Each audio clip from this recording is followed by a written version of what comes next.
How's it going? Welcome everyone. Here we are outside. Today I left my studio because when I spoke with Estella, who is welcoming me at her home here at the gate. Estella, thank you for having me. Please, it's a pleasure that you came. Likewise. Something happened to me that doesn't always happen, and it had to do with our communication. I want to tell people something. It was genuine, spontaneous. Estella was watching a live on TikTok. She writes, "We'll talk later." It wasn't even a note that I had planned before. I had no idea what Estella was going to tell me. We could only talk up to that point because there were several interruptions. Now we are also going to explain what might have happened. The truth is that many people wanted you to elaborate, and I'm here so we can talk calmly. At home, how would you define yourself as a person contacted by extraterrestrials? As a chosen one? And by the way, can I ask, how does this story begin? How does this contact start? Well, look, chosen, right? Yes, contacted, because I believe that anyone can be chosen. The only thing you have to work on, I am a very spiritual person who has worked a lot on myself, and maybe that helped. It helped a lot. In 1989, I was here at home, and a particular energy needed me to write. I think I had mentioned some of that to you, right? I liked to write, to be honest, but there were no phones. There was nothing at that time. So I started writing. I grabbed a notebook, but from the last page, from the back, I started writing and couldn't stop, but without knowing what I was actually putting down. Did you see that when you go to write a sentence or something, you think about what you're going to write, but no, this was direct. It was writing. What's it called? Automatic. Automatic, exactly. When I finish reading, I am overwhelmed by a sensation of a very particular energy, and I start to read what I had written, with handwriting quite different from my own, due to the speed, right? And well, they told me that I belonged to a white brotherhood, and that from now on I would continue to receive things. Well, a lot of those situations involved being in the shower or washing my hair and having to rush out to grab a piece of paper, a pencil, and start writing. From there, it was a lot of information related to what the planet was about me. One of the things I think I mentioned to you that was very strange for me was that they told me about a garden without a garden. So at that moment, I didn't understand. It was like having a phone, calling and talking, not like now. I'm talking about the year 89, 90, 90-something.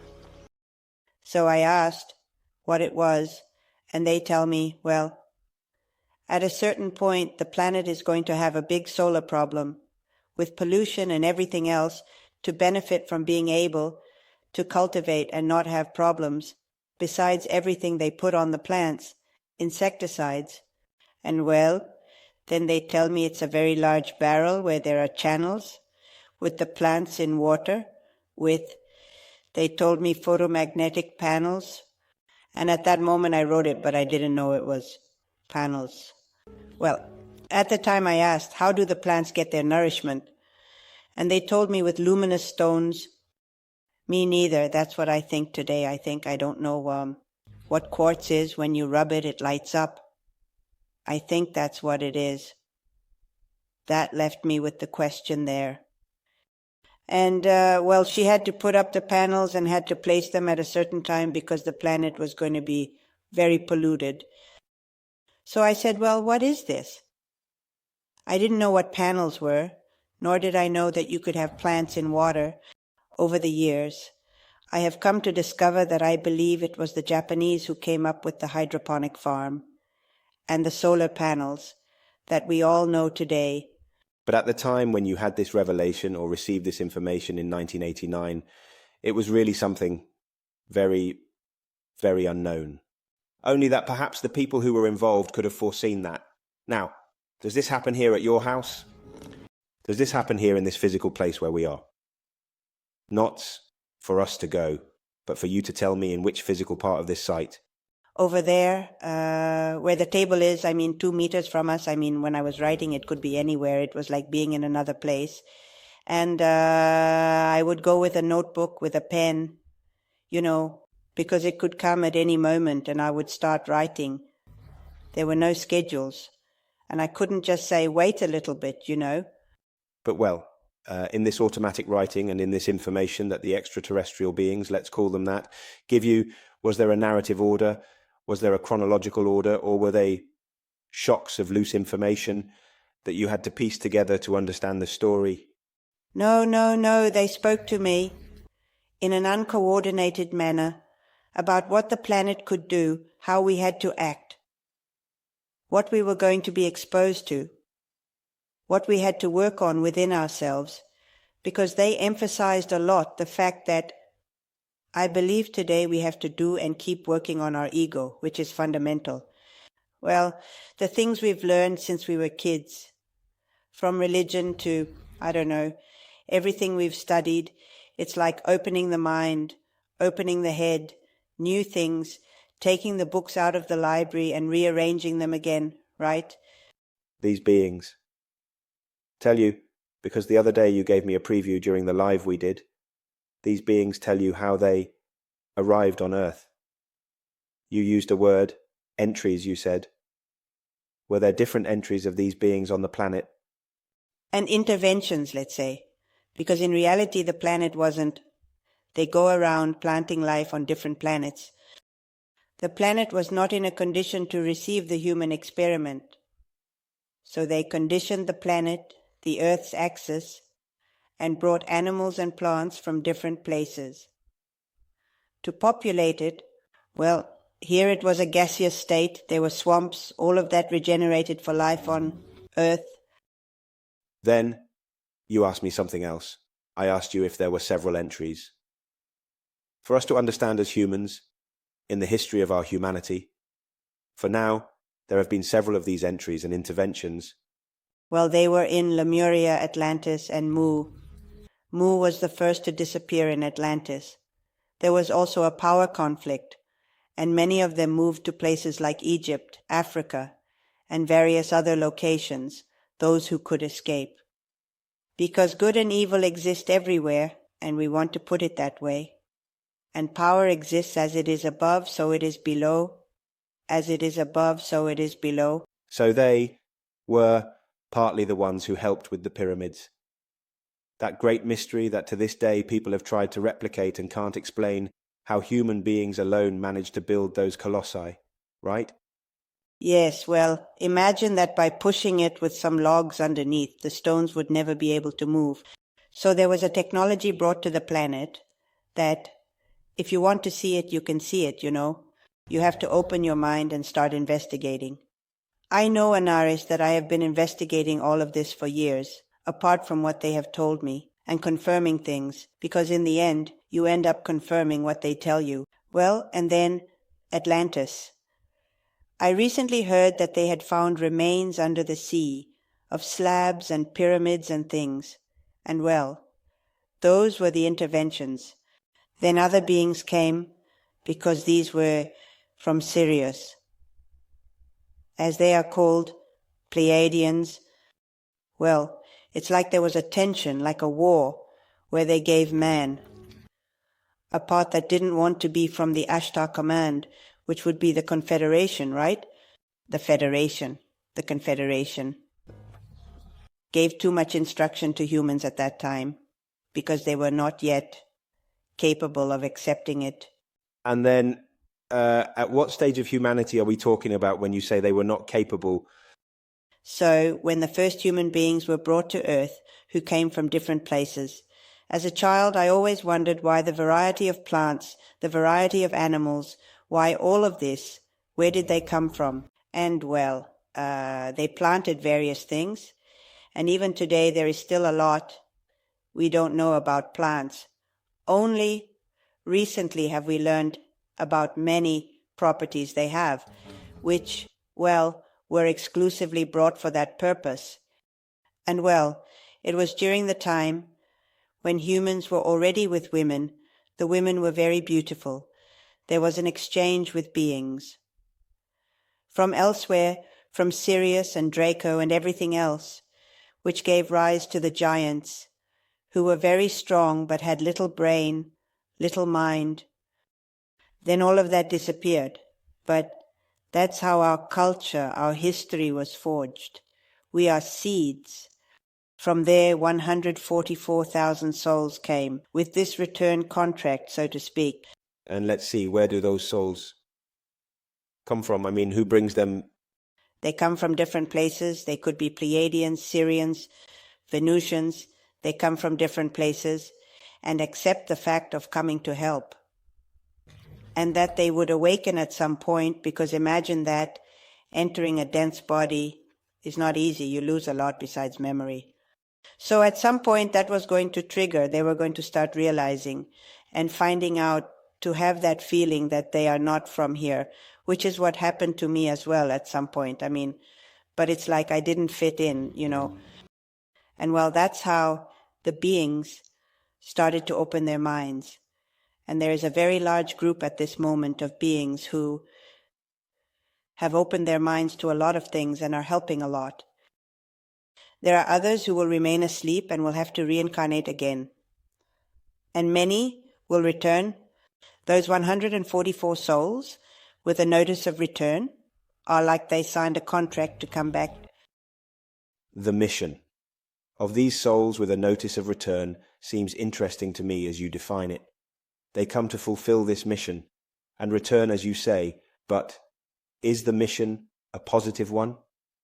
Do each of these souls have positive missions, or can we also have, in quotes, infiltrators who come to sow evil? You said that as above, so below, there is good and evil. Are these souls you talk about on positive missions? Yes, these are positive commissions, but there are also the other kind. Let's not forget, as I already told you, as above, so below. There are also beings that feed on negative energy and are in human bodies like us, and they affect everything. They feed on negative energy in wars, in fights, in everything. It's like they absorb it, like the Greys. The Greys are beings like pawns of the Dracos. Usand. It's fine as you say it. That's why they are pawns, sent to generate evil. But they themselves are not the masterminds. It's a question, and they don't have to respond like we do, is it?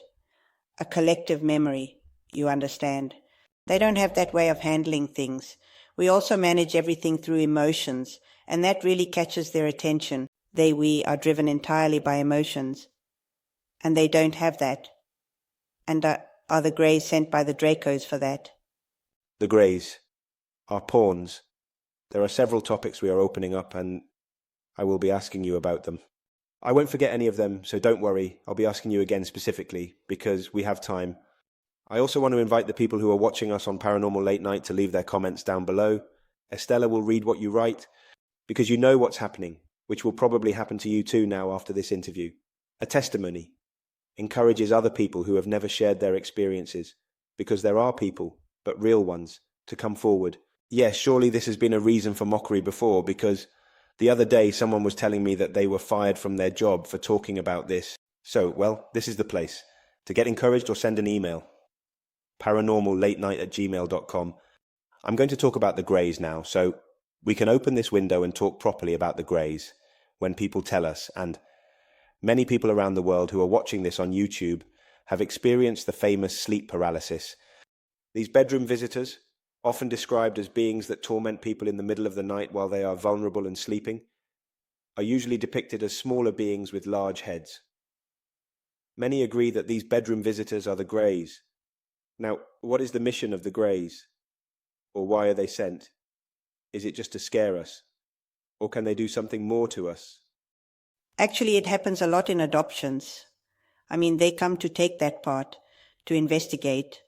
I have met girls who even got pregnant, and in the 3rd month lost the pregnancy, because they remember being taken and having the fetus removed and everything else. They are all experiments. The Greys are all one race, they are all the same, and there are no differences between them. Could you describe it? They are 1 meter, 1.20 meters, some a little taller, with grey skin, very large, dark eyes, bald, of course, big head, long hands, very thin body. That's how they are. I have encountered 1 or 2 of those. Where did you find them? A friend called me saying that she felt some presences that she didn't like at all, that she felt bad. So I went to see them and, well, I saw that it was there. I'm going to keep asking you questions to piece together the story. Did you arrive, and where did you see it? I saw it between what would be the kitchen, the bathroom, and the bedroom. It's like a square, like this. He was standing there. She didn't see it, but she felt it. I felt it. I felt it. It happens to many people who feel they don't see, but they feel the presences. The example you gave of the pregnant woman wasn't entirely clear to me. I'm going to ask you again. People who, for example, experience abduction describe it like this. They were in the bedroom, they wake up, see these grey beings, find themselves inside a ship, see that experiments are being done on their body. They remember perfectly that. Something is being done to them, that their body is being invaded, either to extract something or to inject something. Well, there are different accounts. And then they go back to bed and don't know if it was a dream, but sometimes they feel a real physical discomfort. You gave the example of a pregnant woman who loses the pregnancy. How should we interpret it? That the pregnancy was a hybrid. In other words, they had something to do with that pregnancy. And when the woman loses the physical pregnancy, in reality they took something from that pregnancy, the soul of that being. They didn't take the fetus, the whole fetus, because they experiment with that. And there are genes with those of the woman. I met a girl who told me that they would touch her hair. She had very long hair and they were always touching her hair. And she lost the pregnancy. One person who was the one that opened up a lot of things for me about this, because I had a lot of information and didn't know where to go. And at one point you say, I am totally crazy. Did you ever think you were crazy? Did you doubt yourself? Not crazy, but it was happening to me because I couldn't stop writing. And what is this? Although I never doubted that there were beings not on earth, this has been happening to me since I was 7 years old, you understand. I used to tell my mom that we were like microbes in a liver. Another was a microbe in a lung, and that made up a great human being. That was when I was 7 years old. Later, when I was 12, I had the presence of two beings. And I was sitting, and there was like a table, a panel, with what would be a screen, now like a computer screen, but much larger. And it was talking to me a lot. And I remember that perfectly, that it was later on that he spoke to me again. The same being? The same being that I asked for its name after a while of talking to me. And that presented itself to me here. So, a being to whom I brought all that information, because they said I gave talks here about this. I was there when he came in. I didn't know him when he came in. He looks at me and says, I know you. He said, Usand. I said, well, I didn't think, And that's when she started giving talks about what matter and antimatter were the ships, how they were operated. She began giving a great lecture, and at the time, I told him that I had received an encounter. In that meeting, we had to be in places they told me about. Waters that unite and do not mix. That unite and do not mix because they are not clearer. You see? That we had to go there on the spring solstice. Well, then talking with him, he didn't go, but 6 of us went and a 7th joined. That 7th one was. Because we were at the place where waters meet but do not mix. The San Borombon Bay, which is the sea and the river. Waters that meet but do not mix. And you see the dark mark, the separation? Of course. We were there at the spring solstice. Things happen, When they have to happen, that's how it is. They lent us the car. We didn't have a car at that moment. They lent us the car. They said it has a full tank. We told them we were going fishing. It has a full tank. I don't know. Have a good time. Well, great. This girl slipped in on us in Mar del Plata. She came to San Borombon, which we hadn't planned for, and we were there in the late afternoon, made a circle, and saw the people, the fishermen, strange things. At 8 a.m., they went to sleep. Well, I said, that's not so common. They stay awake mostly fishing at night if they had the sun at night and all that. Well, here they went to sleep, and it was like we felt at ease. We were in a circle holding hands. When we started to see a star passing by, one over here, another over there, another over here. There, with our necks like this, we lay down on the floor like this, with our heads together. And we were holding hands. One, actually a ship, because later a ship appeared. It came down over us. You see, and this girl broke down in a way. She started screaming. Scared. The ship went up and they all left. When we got here, to remind you of what you were going to tell me, because I want to give more context to what you are narrating, that encounter in the Bay of San Borombon, where you went with these people, you felt a calling. I mean, first you received a message from the beings telling you that you had to gather. It wasn't clear to me who gave the talk. That was a human being. It was a human being. Not so much a human being, of course, but okay, but it was a person, presenting themselves as someone who gave talks on these topics. You first got the message to go see him. Sure, and bring all that information to him. So, do I tell him it's this person? Well, this being that's talking to me? He says, yes, I know him. He told me. You see, I said, wow. And that was good because it validated you too. It gave me the confidence to say, well, then I'm not that bad, He says, yes, I know him. He's a commander of the 7th Fleet and whatnot, and who knows how much. Well, then I told her all about that and everything that came with it. I'm mixing everything up. I still follow you, but I'm organizing it for people because it's good. I mean, don't forget what you were going to tell me. After they get that call, they go to the Bay of San Borombon. They see the ships. This girl who joined the trip is the one who ends up sabotaging the experience. Why did she sabotage it? What did you find out? Did she get scared, terrified? He didn't do it on purpose. He didn't catch it. She started crying and screaming that she wanted to leave, She got scared. They were all people who knew what they were getting into. Sure, her too. But she joined more out of curiosity than anything else. And when the moment came, and well, when we got here, someone said, didn't you see the ships when you went fishing in San Borombon? No, what ships? I said.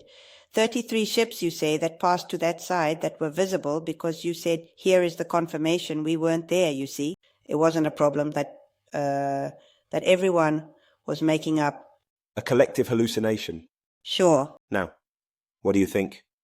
Or what did you find out? Because I don't know what happened next, I'm not going to ask you.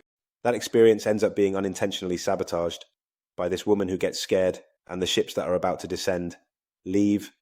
Did they contact you again? To tell you what they wanted or what you imagined could have happened that time? No, I think it was direct contact. I believe that's what they wanted. But, well, it didn't happen. It happened later with just me. It didn't happen with that group. Then a few years passed where I continued investigating and they kept talking to me. And then I was in contact with my husband at that time as well, because he was in Capilla del Monte. He wasn't well. He wasn't feeling good. He left walking. There is a bridge called the Three Bridges. There is a bridge where the train passes. With the river below, and was it with a big flashlight like this did he sit on the edge of Yuritoko here? Not. Luna. And I was thinking, what am I doing here? What do I know? How much do I know? And then he sees someone approaching. He didn't want to tell me at the time because he was kind of scared, traumatized. Then she told me. So she says he came closer, sat next to me, and she says he had something very long that covered his feet. Then she began to say, don't go. Don't leave because we need you. There are many people who still need to know. And she began to tell him a bit about the origin. Why Uritorco? Why, all that. And he says, when I realized that I wasn't speaking, that I was asking the questions and he was answering me mentally, he says I wised up there. I got scared. I got up. And I had to leave, he said. He grabbed the flashlight as best as he could and passed between the steps, can you imagine, of the train. And when he realizes it, he turns around with the flashlight and the being is no longer there. Your husband described him as having a human physique, let's say. Yes, but she says he had very fair skin and no wrinkles, nothing, because they don't have Yuzand. They are not in the 3rd dimension. And very long white hair, big blue eyes. You see, very tall, Pleiadian. So they might seem Venusian. They also have similarities. Physically, they are similar. And well, that's when he realized it, and we stayed there without any problem. But it's like he received that shock. I want to ask you, your husband is alive. During the pandemic, relatively recently, well, it might be related or not to the topic, but I want to ask you something. After he passed away, I mean after he disincarnated, did he manifest in any way? Or did these beings give you any message regarding him? No, not in that. Yes, I was able to communicate with him, and I even managed to record it, where he told me he was fine. Like transcommunication, let's say, with EVP, 2009. Yes. You started recording, asked a question, and then listened to the recording. I don't know if you know about this girl from the Pimpinellas. Yes. It was Galen. She does instrumental transcommunication, that's what it's called. It's this thing with white noise, a recorder. You ask questions. Sometimes there's an answer, sometimes there isn't. But when you listen to the recording, you can hear the voice, you can hear that static in between. Yes. Well, there he told me that it was okay, that I should stay calm, Yusen. Then I asked again, because I was wearing his clothes, and it was very hard for me to let go of that. You know, when you can smell it? So, do I tell you what I do with your clothes? 3 times, give them away, give them away, give them away, you see.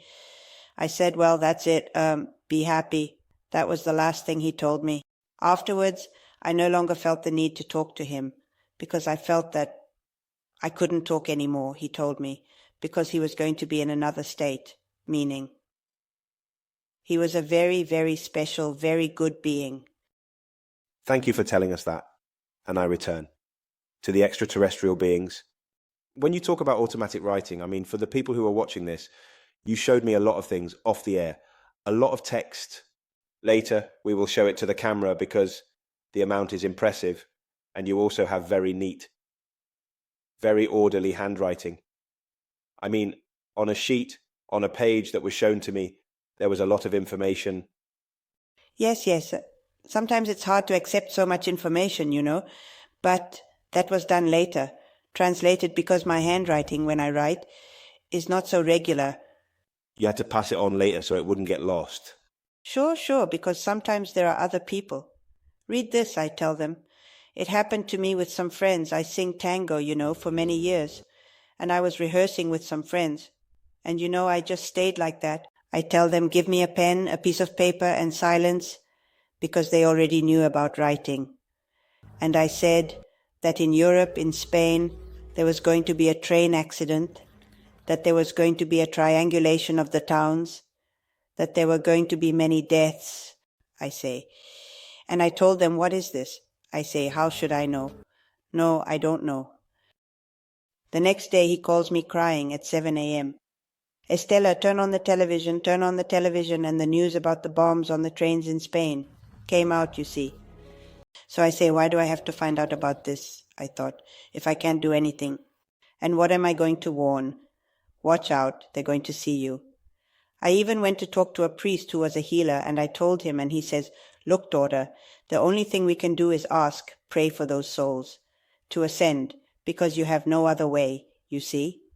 So I kind of blocked those things out because they weren't good for me, you know. I mean, what do I do knowing that a plane is going to crash and all that? So I started to block that part out. Now, going back to the beings, the creation, I mean, to organize this about human beings, us. Today, humanity is contemporary to us, because within our humanity, there are also hypotheses that there were other humanities, that there were other human beings on Earth before us. But speaking of contemporaries, the people who might be watching this now and who are starting to have a different awareness, because not too long ago, and I'm talking about 30 years ago, 40, even though events related to the UFO phenomenon had already occurred, like Roswell, for many people this was a lie, for many people this was just science fiction. But today there is another awakening of consciousness, which is why the program and the interviews are so successful, because people want to know and also want to share. The question I have for you is, what is going to happen to us? Because we need to understand that these beings are showing themselves much more after the pandemic. They are making much more contact, and they are also taking many people, in some cases to experiment, and in other cases to give information. Because we are heading towards self-destruction, human beings are close to a planetary collapse due to wars, nuclear weapons, climate change, and the disaster we create with pollution. Does it have to do with why these beings are now so close? Are there many beings here? This is a zoo, I say, there's everything. But you agree that, I don't know if I consider the pandemic as a turning point, you agree that after the pandemic, there was an explosion of sightings and an explosion of testimonies from abductees. Yes, it's just that they are not the ones I spoke with or the ones I can tell you about. What I'm talking to you about is the Galactic Confederation. The beings that abduct, the beings that speak, who even speak, saying they are Jesus, I don't know, Mary, it's just an example. You have to take it with a grain of salt because everything is so stirred up on the planet and there is so much negative energy that has entered and is present on the planet that not everything is as it seems, you understand. There was a time when I talked a lot about this. And then they told me to follow a code of silence, to not speak about it for a while. They said that when I was ready and had internalized everything, they would let go of my hand and I would walk on my own.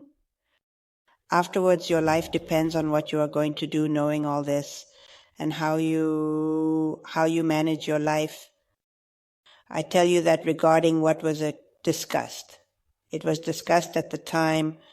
Now, because they told me there won't be a person who doesn't know, from there, everyone took the path they wanted. Don't forget that we have free will, so they can't interfere. You understand? But there are all kinds of ships. So you have to be careful with all that, but not out of fear. If they tell you something, respect it, and take it with a grain of salt. One feels in the heart, so to speak, in the soul, whether this is really true or not. You understand? Always keep the doubt. Now at this time, I understand that you say not everything that presents itself as something positive is actually positive, that there is a lot of simulation. These beings too, some of these beings can deceive us. They want to deceive us. Look at a case of a friend of the mom, right? The mom of a friend was being abducted, so she was told that. She had to stand up for herself and say no, that she didn't want to, you see, that she wasn't going to go. Is it like they can't invade in the sense that if you refuse because you don't react out of fear, they take you?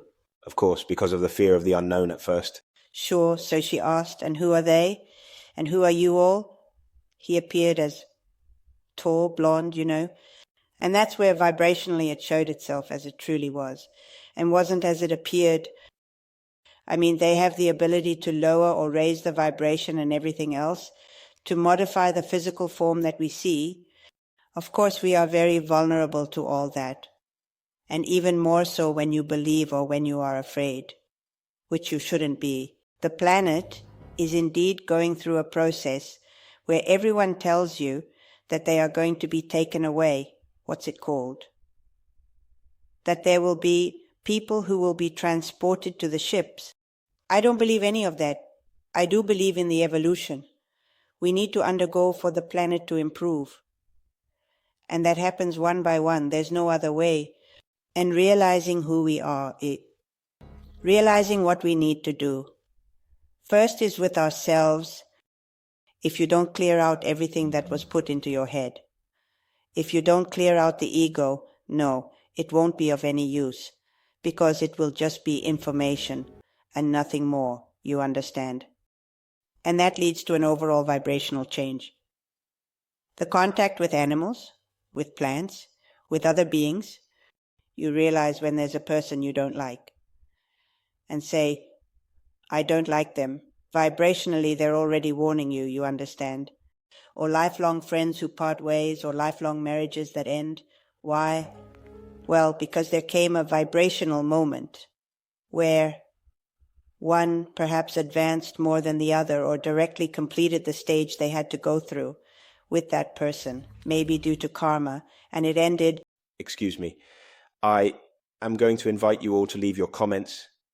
In the meantime, we will read them in this video for Estella. Comments, questions, you can write to us by email at transnocheparanormal. Transnocheparanormal. I have more questions regarding human beings and the figure. of a creator, without talking about religion. All religions can agree that there is a creative force, a divinity. The question is there a divinity that created us and created these beings? Or does what we call divinity have to do with them? Are they the creators? Well, calling it divinity is called quantum. Quantum is an enormous energy that creates galaxies and planets. It has 12 compressors, and in those compressors, the energy enters and exits. Are they also the creators of soulmates? That is dual. One can. One can evolve on planet Earth and the other somewhere else. They don't have to be in the same place, nor do they have to be a man and a woman. One enters a man's body and the other also enters a man's body. What happens is that eventually evolution levels out and they unite and return to the source, so to speak, or they continue their evolution on another planet. I want to ask you, because I can't not talk about what's happening to you. Are you coughing? Are you in poor health or something like that? From the throat. But just now you started to 2009, you started to feel the need to cough. No, the thing is that I'm not talking much, and now talking also causes my throat irritation. But it doesn't have to do with these beings, right? The ones interrupting your story. I don't want to be paranoid either, but I'm asking. No, in that sense they respect me a lot. No, I'm not a no person. Well, then you say that this creator is like the source, so to speak. Okay? And back to human beings. We are intelligent life. We perceive ourselves. We are also aware of our death. And we are on planet Earth. Are there other, I'm going to use the word humanity, are there other humanities on other planets similar to us, or are we the only ones? No, of course it's not that vast. There's not just one universe. There are several. Imagine what a waste of space it would be, you know. No. There are some who are more evolved, others less so, with different characteristics, not physical, but in how they manage their lives. I had contact with, I don't know if you know the book. It's called Wait, I'll Tell You. It's by Martha Green, who had already passed away when I wanted to connect with her. But I was lucky to connect with her daughter, and her daughter gave me her last details and everything else. And I told her, look, the same thing happens to me as it did to your mom, you know. And I say, don't think that I'm the one telling you this. She says, no, I'm used to this. She found out when she was older. Her mother never told her until she was grown up. And she says, I have my sister on another planet. Sorry, who does the same thing as me. She takes care of everything that is the native part of Pilar. She has a property where she takes care of everything that is Usand, trees, plants, and she says my sister does it in other places in the galaxy too, experimenting with plants and everything else. It's impressive. I took it as something normal, you know, talking about another humanity. And here you raise the stakes. The person would say, my sister from another planet. Yes, I had a sister, one brother, and my sister would tell me my sister does this. And she told me so naturally that I said, look at that, huh? Her state of consciousness, and well, the mother was the one. This being fell in love with, her name was Enix. He fell in love with the mother. Did he take her to his planet from time to time? Transport her? She didn't remember. She would appear again on the couch as if saying, where was I? Until she started to remember. And she also had automatic writing. And Ennis began to show her everything about the planet. Who is Ennis? It is the being who saw her. He was charging energy in a plant, in a case of electricity or something like that. And she went out because the ship caught her attention, which she saw as a twinkling star. And he saw her on the screens and fell in love with her. What a story, right? Later, if you can. Martha Green. You all will surely comment down here, and many people can also contribute if they have read it. And what about the ships flying over? The ships. Some ships that might have crashed on our planet and the US government. He mentioned, In his declassification just last year, it's been about a year since a former US intelligence agent testified before Congress saying, "I witnessed the possession of crafts and non-human biological remains," he said, right, implying that one of these ships crashed on Earth and that they recovered the corpse of one of these beings. How does this fit into what you are telling me? This could be true, let's say, the material corpse, let's say, the material part, because we are talking about something physical, not a biological remnant that is non-human life. Because there are ships that come manned. In those times, there were more technical problems with the ships, which is why some also crashed or things happened. Now their technology has surpassed 10,000 times. But I have been to the UFO museum. I don't know if you know it.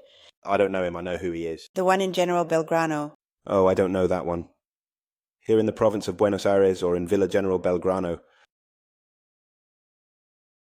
I had contact with him when I was talking a lot, and he has the UFO museum.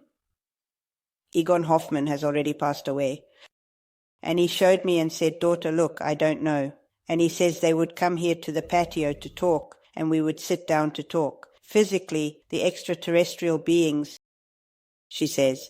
But now they haven't come for a long time because, as I told you, there was a change where all the information was given. And then, fix. What you say about their evolution, about the extraterrestrial technology itself, we can understand that too, right? That these ships that collapse were ships that had a lower technology than they have today. Even in the book I mentioned, Ozonus is Ozonus somewhere in the universe. It tells that she came to find Ennis and showed her that it was a new ship they had made and that it had superior technology that was waiting to be operated. And she came to find her with that ship. So you realize that in part it's that they also evolve. They are. Centuries ahead of us because we are here. First, the kindergarten. But, well, the problem is that science advances a lot and wisdom very little, you know. Here. I'll ask you one more question in this scenario, and I'll try to make it as visual as possible in the story for the people watching us. We are very, quote-unquote, contaminated by science fiction. What the cinema showed, the cinema created by humans, showed that it would be an extraterrestrial visit.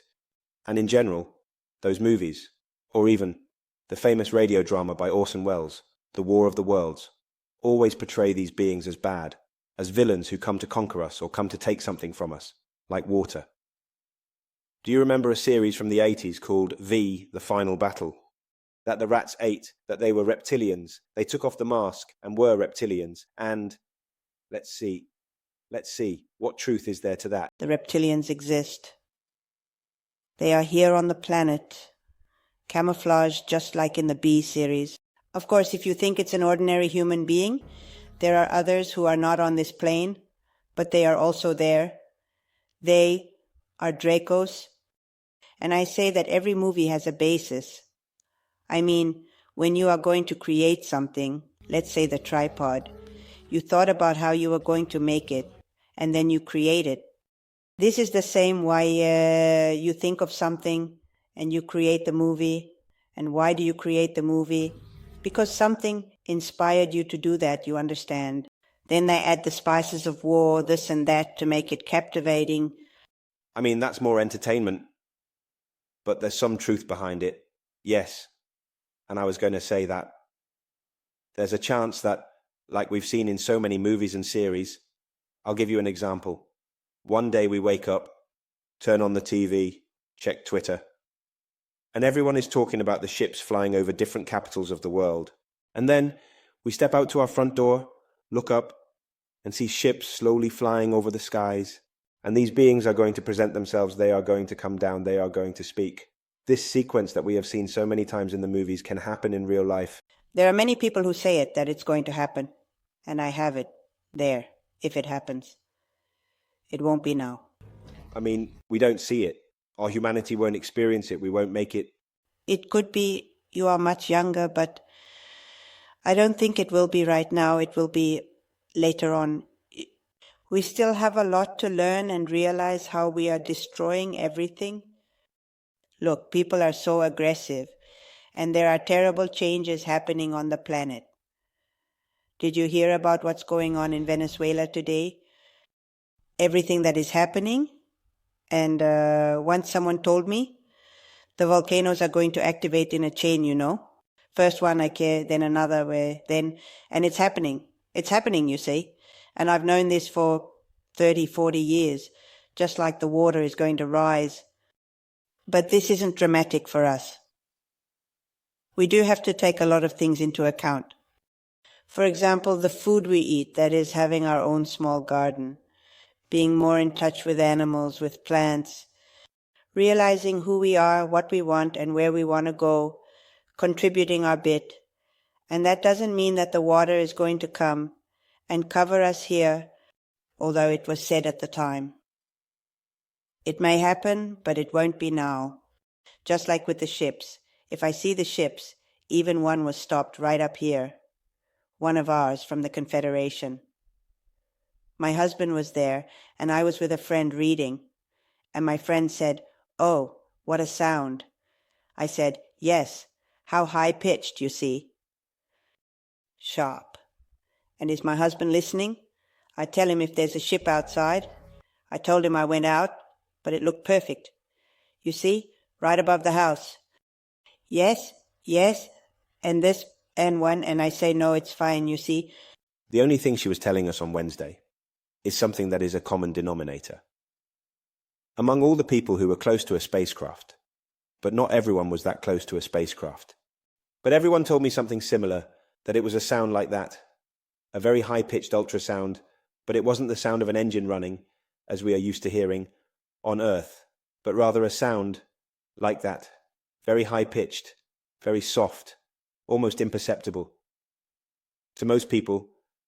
Yes, that's right, but it's very sharp. Those who are somewhat familiar with the topic can tell where it comes from. Egon Hoffmann had a device he had made that detected when the ships passed by. Then it would sound every time a ship passed by with that high-pitched beep, if you can call it that. And then she says to me, "Look, daughter, what they brought me." They had brought her a bowl, which you could see, a stone. To me, it was a stone and completely irregular. He would make a clicking sound and start spinning at a speed, and you couldn't stop it. I mean, it wasn't that it would stop on its own. You had to stop it. The axis was so perfect. As perfect as that I'm telling you some things that ego has told me, right? Like saying I don't want to know heard. Does it say you don't know what happened to me? Do I ask what happened? I said I don't want to open the museum anymore. I'm tired. I was already old. I'm tired of people learning. I don't want to know anything more. Because he started everything with the birth of the earth and everything else. No. But he says he thought about it. He didn't mention it even to his wife. I went to have breakfast and the bell at the gate rang. He leaves. You tell me according to Hoffman, a man with a briefcase according to Hoffman. Yes. Well, I am Pleiadian. They told me not to stop opening the museum because there are still many people who need to learn. She says, daughter, I stayed. She says, I didn't talk about it with anyone. Do you realize? She says, they know everything. She told me, when you are connected. I didn't talk about it with anyone. It was with myself that I was tired and wasn't going to open. And they came to tell me no, to please keep the museum open because there were still many people who needed to find out. I tell you that we will surely talk again because there are many topics left. Each topic in itself is for a report. And we are practically reaching the hour of the interview. I want to thank you, Bolo, for this hour that flew by. I want to thank you for welcoming me into your home. And I want to invite you to speak to the people who follow us. You have everything. You have skeptics, curious people, and you have contacted individuals, abductees, all with respect. Obviously, they can say whatever they want, but I would like you to speak to those people who are watching us, who made it to the end of the interview. If you want, speak to your camera and say whatever you want. Look, the only thing that comes to mind is to tell them to stay calm, but to work hard with each one. They should realize, stand in front of the mirror, and recognize the mistakes they make, because we all have them. I continue, and I will continue my whole life to recognize my mistakes. And we need to work a lot on that, because when you clean all that up, you become more subtle. Subtlety is what gives us the power to perceive and connect with other people who vibrate at the same frequency. Well, I can't say anything else about that. And take care of the planet and our small contribution to being with the plants, to being with the animals. And be happy, because this matters for being happy and realizing that we came here. We are not just passing through this planet, because if we are here, it's because we have something to do. But it starts with oneself, from the inside out, and then we figure out why we came. Thank you for having me. Can I ask you one last question? Do you want to leave a contact? Because I can already imagine what's going to happen. Everyone is going to ask me how they can talk to Estella. How do I get in touch with Estella? I don't know if you want to leave a contact, an email, a website, you have something, a social network. Look, I started to open TikTok, but you see, I'm not like in a rush. I'm not like if they want to leave my TikTok. Open to the public. Yes, to the audience, so if you want to leave me some messages there, or I can give you my email. It's Stella with an S and Stellia Maris, TRTE @hotmail.com. Tell me again so you can take notes. Stelia Maris in the vast and mysterious ocean, Stelia Maris Hotmail. Well, surely many people will write to you. Later you can tell me where they wrote to you from which part of the world. Of course, yes, for sure. And I'm sure we'll talk again. There's so much to talk about, so much. It's to show you. The things she showed me off the air, now I'm going to record them, and at the end of this interview, I'll show some images, and we'll surely see each other soon. Thank you, Estella. Thank you for coming and going out of your way to get here. It's no trouble, and thank you all for joining us as well. Give the video a like, leave a comment, share, and contribute. See you next time. So, Estella, as promised, what is that you have in your hands? Something you have? Look, I'll show you a bit where it came from. Where the different races came from to enter the planet and create the Fanata. Yes, there is a lot of material. Obviously, we are not going to go into detail, but just so you can see. I mean, look, there is a lot of material and everything is well detailed. And you have a folder full of information. 2 big folders, and well, here is the beginning of the Earth, then the time. What's it called? The energy link. Here is the quantum, the compressors. At the level of your face, as it appears on the camera, all this material. I am at Estella's house. It's the end of the interview, but so you can see that there is enough to do 1, 2, or 3 more interviews to break down each of the pages of all the information that you transcribed, but you received it through automatic writing. Yes, that's right, with automatic writing, but then it had to be transcribed so it could be understood. Otherwise, nothing made sense. Thanks, Estella. Please, you first.